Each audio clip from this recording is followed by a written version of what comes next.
What's up, sunshine? Hope you had a wonderful weekend. I'm Coy Wire. This is CNN 10. Happy Cinco de Mayo. And while we like to celebrate this holiday in the U.S., did you know Cinco de Mayo is not a federal holiday here or even in Mexico? It's actually mostly observed in one Mexican state, Puebla, to celebrate Mexico's victory over French forces at the Battle of Puebla on May 5th, 1862. As the years went on, many Mexican-American communities in the Southwest began holding Cinco de Mayo celebrations here in the United States.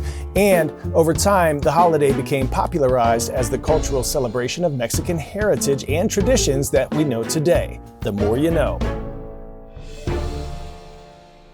Now that we've kicked off the show with that fun Cinco de Mayo fact, let's get our minds right with some knowledge and information. Your 10 minutes of news starts now. We begin today with student loans. When a college student can't afford to pay for their tuition, whether through scholarships, grants, or hard-earned savings, they can turn to the government to borrow money and pay it back after they graduate. When the COVID-19 pandemic hit the U.S., the federal government decided to give college students a break and said they could hit pause on paying those loans back every month and without any extra punishments for paying them off later. Well, 5 years later, that pause is coming to an end. And today, students have to get back to paying off that debt. Here's the White House press secretary on the matter. The student loan portfolio controlled by the federal government is nearly $1.6 trillion. But fewer than 4 out of 10 borrowers are in repayment. This is unsustainable, unfair, and a huge liability for American taxpayers. Now the department is asking millions of borrowers with defaulted student loans to pay up by resuming their collections. Student loans go into default after 270 days without payment. And borrowers who don't make payments could be facing some major punishments. As soon as this summer, if these students or former students don't pay what they owe, the government could even make their employer take a chunk of money from an employee's paycheck to pay a debt. Now, there are some lawmakers that believe some of this student debt should be erased entirely, in part because tuition at American universities and colleges is at an all-time high. Here's Massachusetts Senator Elizabeth Warren. So remember that the proposal is to have income caps on it. So it's not canceling student loan debt for people who are making a bazillion bucks. I know everyone wants to talk about, the person with the fancy diploma or whatever. 40% of these folks never graduated from college. So they're wrestling with student loan debt on what you make as a high school graduate. It's time to turn them loose. All right, let's take a moment to discuss amongst ourselves. Press that pause button if you have to. Put your politician's cap on. What do you think? Should the government let some of these students off the hook? If so, why? If not, what are some of the reasons these students should pay the money they owe? Also, what types of questions might this topic bring about the cost of college tuition and paying for it in general? Now to a stunning story of survival in South America. Bolivian officials say 3 women, a child, and an airplane pilot were rescued Friday morning 2 days after their small plane crashed into the Amazon jungle into an alligator-infested swamp. The pilot says he believes that jet fuel from the crash plane likely deterred these alligators from coming too close to them. Listen. We were practically with the water under our knees, and it was deep. We couldn't swim, and because of the wild animals around, we couldn't move to harder ground. I thank God more than anything for a second chance that we are all here alive. Miraculously, no one was hurt, and they survived on rations of chocolate and cassava flour before local fishermen spotted the group and called for help. The Bolivian Defense Ministry, they said about an hour after takeoff, the pilot reported technical issues before all contact with the aircraft was lost. The group was airlifted to the city of Trinidad, their original destination. 10-second trivia. What European nation was home to the first training facility for dogs in law enforcement? Belgium, Germany, Lithuania, or France? If you said Belgium, put your hands up. The earliest canine training facility started in Ghent, Belgium in 1899. They trained Belgian sheepdogs and wolfhounds, and their methods became the basis for the first canine units in Europe and the US. The roles of canine helpers have expanded to not only help police and military units, but also save lives when a conflict is over.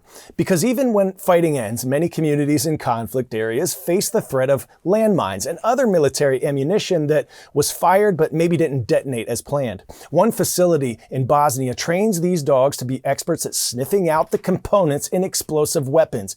And they've been sent to conflict zones across the globe, including Ukraine, which is in its third year of war with Russia. Our Isabel Rosales tells us more. Sit, stay, search. At this Bosnian facility, a dog's training can mean the difference between life and death. Tail wagging as she springs for a red ball. May isn't just learning to fetch. She's learning to sniff out landmines. Since the establishment of the center, more than 500 demining dogs and hundreds of dogs for other purposes have been trained. Norwegian People's Aid runs this Sarajevo training center, sending dogs to conflict zones around the world. Countries like Cambodia, Zimbabwe, Iraq, and now Ukraine. Landmines and unexploded ordnance litter Ukrainian land. After more than 3 years of war, the country is the most mined in the world, the UN says. It's a deadly mess. Also a blow to exports and tax revenue, as undetonated explosives in agricultural fields keep farmers away. 26 specially trained dogs have been sent to some of the most embattled regions of Ukraine so far, and more will soon join them. Agents like May, whose keen canine senses are vital to the safety of civilians and soldiers alike. We have this expression, this parallel, which says, one mine found, one family saved. And it all starts here. Paws scurrying, tails wagging, heroes in the making. Now to a remote region in the Brazilian Amazon, where a once isolated indigenous community just got access to the internet for the first time. The villagers there now have the ability to get online because of the Starlink satellite run by Elon Musk. It's changed warfare in Ukraine, sped up Wi-Fi on airplanes, and now connecting the most remote corners of the world. Our Nick Peyton Walsh traveled into Brazil to see what it was like when they logged in for the very first time.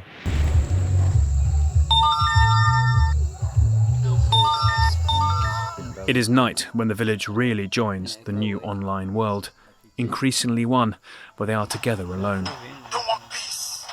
I want problems, always. Kids use their parents' cell phones, and oddly, adults explain how to use them, a new rite of passage so distant from being taught fishing.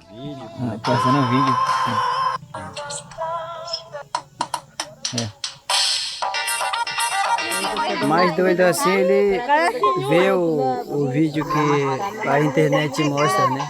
Não aparece vídeo, fake news, mentira, tudo isso, né? Às vezes também o pessoal usa mais o WhatsApp, né?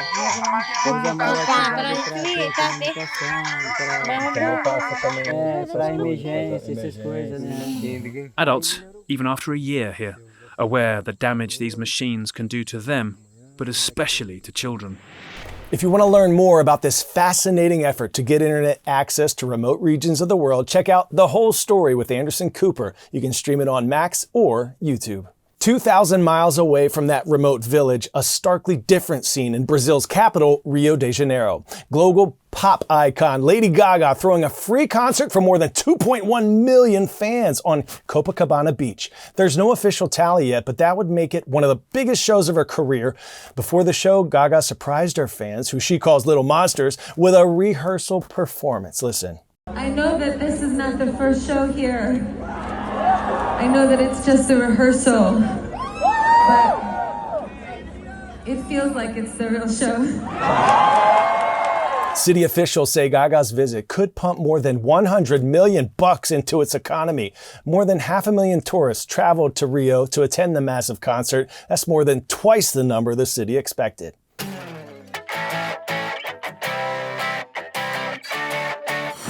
Today's story getting a 10 out of 10, an Olympic gymnast with a vaulting ambition to turn some young kids' worlds upside down. 21-year-old Frederick Richard of Boston, Massachusetts, who took home a team bronze at last summer's Paris Games, just took a leap at the world record for most consecutive backflips in 24 hours. He did 1,111 flips, live streamed each and every jump, tuck, and stick. Guinness has to formally acknowledge the feat, but the record isn't even what was important to Frederick. The whole point of this TikTok campaign was to raise money to send gymnastics equipment to kids in Uganda. We broke down costs of what equipment I want to bring there: mats, springboards, trampolines, mini trampolines. That's to start them off. Storage facilities, logistics of shipping, and that's what it's going to take to really make a big difference. Frederick says gymnastics shaped his life, and he hopes to continue raising money so that the sport of gymnastics can become more accessible across the entire continent of Africa in his lifetime. We are floored by your story, Frederick. Your feat has us flipping out. Way to tumble into realms of possibility and raise the bars on what it means to give back. You are beaming with positivity, and a world record holder that has quite the rings to it. All right, time to show some love to one of you. Today's shout out goes to Mrs. Ames' special education class at Simmons Middle School in Oak Lawn, Illinois. Rise up. Thank you for starting your week with us, and thanks to everyone subscribing and commenting on our CNN 10 YouTube channel for your shout out requests. Let's do it again tomorrow, shall we? I'm Coy Wire, and we are CNN 10.